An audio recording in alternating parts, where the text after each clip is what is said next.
आपण पाहता एबीपी माझा 10च्या बातम्यांमध्ये ब्रेक नंतर पुन्हा एकदा स्वागत। बातमी आहे नाशिकहून। नाशिक दगडफेकीतील आरोपींचा जामीन अपहरण आणि खंडणीच्या पैशातून भरला असल्याचा संशय आहे। नाशिकमधील व्यावसायिक निखिल दर्याणींचं 4 एप्रिलला अपहरण झालं होतं। अपहरण करून खंडणी उकळत दगडफेकीतील आरोपींचा जात मुचलका भरला असल्याचा संशय आहे। दगडफेकीतील आरोपी समीर पठाणचा जुगार अड्डा पोलिसांनी उद्ध्वस्त केला। समीरचा भाऊ शाकीर अपहरण आणि खंडणी प्रकरणामध्ये सहभागी असल्याचा पोलिसांना संशय आहे। पोलिसांनी 70 लाखांचा मुद्देमाल देखील हस्तगत केला आहे।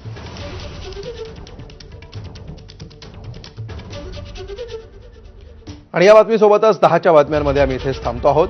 ब्रेक नंतर मुंबई आणि उपनगरातल्या घडामोडी मुंबई ईस्ट वेस्ट विजय साळवींसोबत। पाहत रहा एबीपी।